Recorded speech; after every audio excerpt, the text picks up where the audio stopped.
I got something interesting. Um, so I just found out through social media that The Witcher 3 is coming up on its 10-year anniversary. It's on the 18th of May. And boy, I've got a story to tell about it. Because believe it or not, I wouldn't be playing these sorts of games if it wasn't for The Witcher 3. And there's a big, good story behind this actually, because I started playing like Overwatch and stuff around the same time I played The Witcher 3. And I was really only into like shooters and sci-fi at the time, and I didn't like fantasy. Like I tried to get into Harry Potter, fucking hated it, and still hate it now even more than ever because it funds transphobia as the money goes to it. J.K. Rowling, that is. Um, and yeah, but I was never really into it. I didn't like fantasy. I thought it was stupid. It was like a childish thing. Yeah, especially with Harry Potter being like mainly for children. And like it got me thinking. Like when I got recommended, I was like, well, I've never really played a fantasy game, so why not try it? And like technically, I've played sci-fi fantasies like Borderlands and um, there's probably others like Saints Row 4 you could probably put in there. And Get Out of Hell. That was actually a decent game, I remember. It's like I've never tried it, so I might as well. And it was recommended by, unfortunately, an ex-girlfriend. Wasn't ex at the time though. So I bought it. I said I'll give it a few hours and see if I like it, and shit, I did. I literally played it non-stop since. Well, when I first bought it, and it was when the Blood and Wine DLC came out. I remember it being a Game Rant video, Game Ranks. I forgot what the channel is. Probably Game Ranks. Actually, Game Rant is article one. Um, and holy shit, it opened my eyes on just how good fantasy can be. And one of the things I wasn't really craving that I actually ended up liking was how there's also dark and sexual themes, essentially.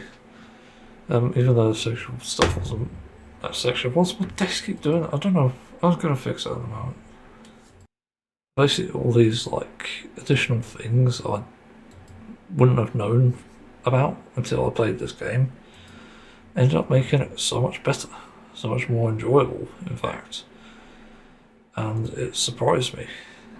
Like, it literally blew my mind, and the more I got into it, the more I realised I liked it. And it's not to say it didn't have its issues though. It definitely had some issues like pacing, and even for example, the what's it,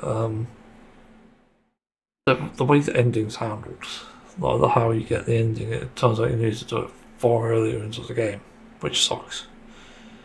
I cannot fathom why they decided to do that because it's so bad. Like holy shit! Like why?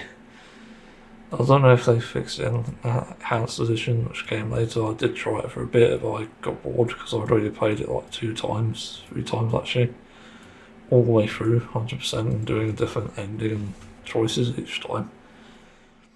Um, Shortly after that, I think, when I started going through the routine of playing it, I started to look at the additional content that I would have inevitably missed because there's so much going on in the game itself. And this is basically thanks to channels like X Totalis and there was another one briefly which sort of stopped and I think became a weird ass fucking channel in the end. I can't remember. Memory's a bit dodgy on that.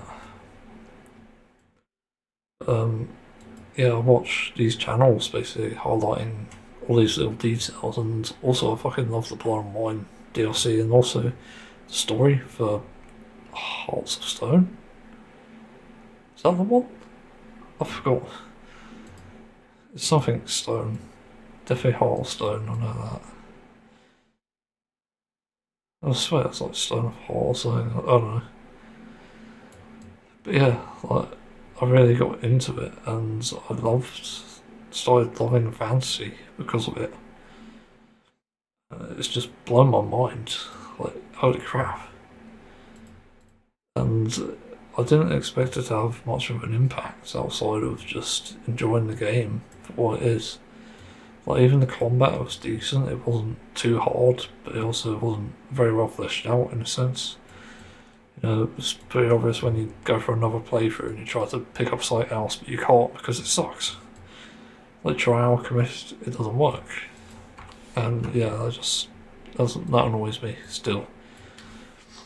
Um, yeah, like it had a significant impact on how I view games because not only was I looking for attention to detail, I was looking for things that sort of had the same sort of feel to it, like with dark fantasy and stuff. And it took me a while to find stuff. I was actually getting into the Witcher books at the time as well because I liked them so much, and I got suggested to help with my sleeping troubles to read a book before bed, and I've done that ever since, like 2017, I think. I've read I'd say about 40 books, and probably I've read Pokemon Adventures up to, I think, Generation 4, I'd like to say. I'll stop because I just didn't like it.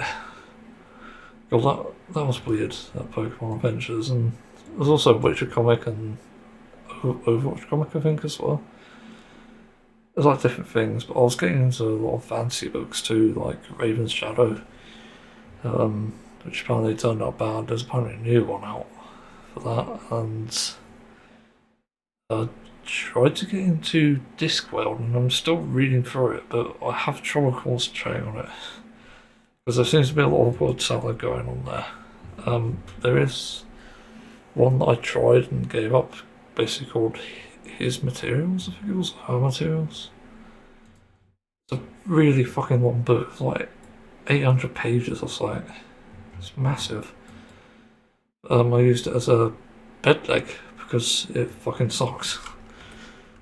It's just so bad. Like, it wasn't necessarily because it's like, oh, it's a happy child thing, a child of a secret ability, but it was more like I just couldn't get into it, and that was probably one of the worst fantasy things I've ever seen because it just wasn't fantasy. It's just talking constantly. It wasn't anything. I was like 100 pages in at that point, so I just gave off. So I can't do this anymore.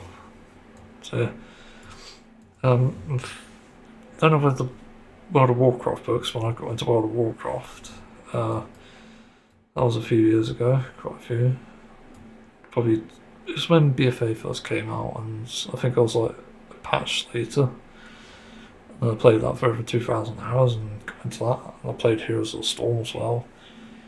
And then I've tried like various fantasy games in the background, like obviously Genshin Impact, and there's another one I can't remember. Like outside of like indie games, like there's definitely something like Harmony's Odyssey, very cute puzzle game. Um, yeah, like it got me into a lot of things, and after the Warcraft books, I actually read the what's the series called? I don't know what you call it actually. It's the one with a lot of pages by Anthony Ryan, I think it was. Um, something Wind,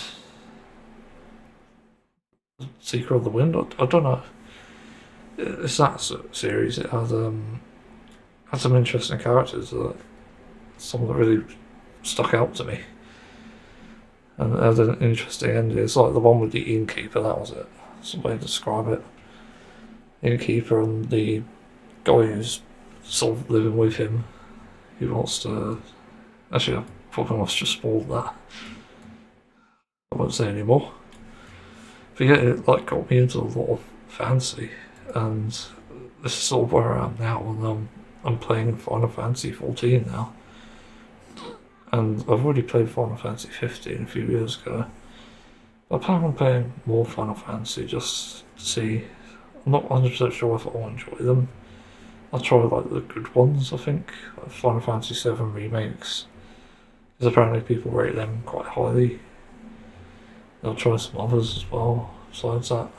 Um, yeah, like, it's come a long way actually, how much I've gotten into fantasy. And you know, there's also real life things, like I have dragon statues, I have a dragon mug. I have what else? I have fairy lights behind my computer as like a way to light it up, sort of backlighting.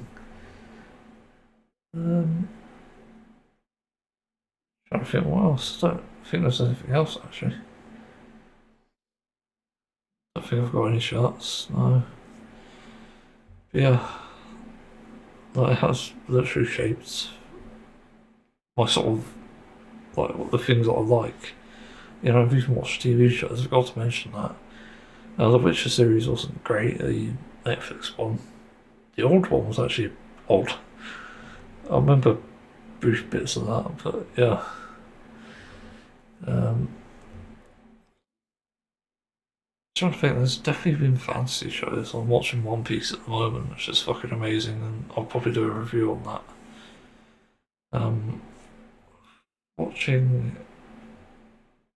God, it's completely left my mind. I've definitely watched fantasy. So yeah, like, just take my word for it. Freedom. That's another great one. Uh, but I've gotten into fantasy plenty, and I do owe it all to The Witcher, really.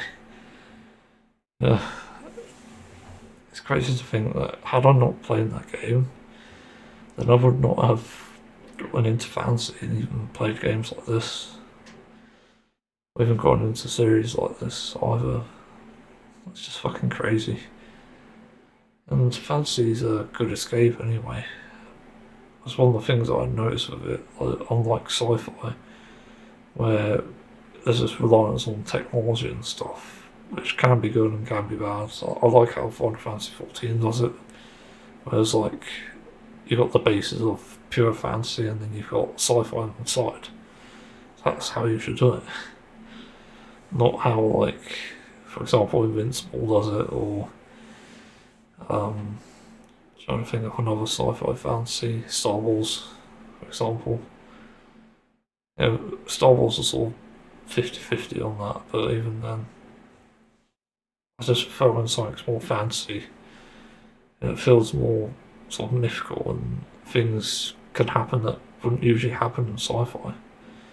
They'd have to be explained by magic or something, and that's kind of the fun thing about it. You know, even looking at landscapes and fantasy games, it's not how fancy they can look. It's just wow. Yeah. Anyway, I think I'm gonna end the video here because holy shit has gone on for a while. Yeah, I didn't expect to make this, but this is essentially how far I've come with fantasy, and all thanks to The Witcher. Um, I don't know if I have any specific memories on The Witcher. I just remember there's a lot of attention to detail. Really enjoyed Blood and Wine because it looks amazing. Uh, but yeah, I've experienced bugs on that which nobody else has experienced. I remember once, I think I was on Roach and I managed to bug through the ground and like fall through the world. And I think I also managed to get Roach stuck or just glitch out completely, like become legless, which was weird. And there is another bug. Um, in Kaer Morhen, I don't know how I discovered this, but there's this glitch where nobody's replicated it, but you can essentially enter cutscenes as like a naked frozen Geralt, which I'm not sure how you even do that to begin with. I was doing the fight for Kaer Morhen, I think. It's that sort of scenario thing, and I remember dying in it as it ended, I think, and for some reason I just ended up naked and appearing in a cutscene, frozen and naked, and the cutscene was bugged as well, I think. was just so cursed. And I did have it recorded, but I think I was not deleting it for some reason. I wish I had that. Possibly could have it actually still. Who knows? But I have a lot of memories from The Witcher 3, just little ones. It might take a while to something up. No, I don't have it, I don't think. I have The Witcher folder. I have everything organised The Witcher, there is. Wallpapers, no, nothing. I just have a lot of fan art and stuff. I don't really have a favourite character in it, to be honest. That's one of the strange things about it. All the characters are decent in their own ways, but like The Witcher's not supposed to be essentially a happy sort of character, inspiring thing. They're just there as like people to relay the story, essentially. Character I wish I saw more of was probably Rocher. I've got a mean picture of Ferrero Rocher. Fuck's it. So good. Yeah. God, what a game though. And with The Witcher 4 coming out at some point, which I'll definitely drop everything to play. Also Doom Dark Ages at some point, which is fantasy somehow. It's crazy, but I'll give them a try. Yeah, thanks for listening and see you on another time.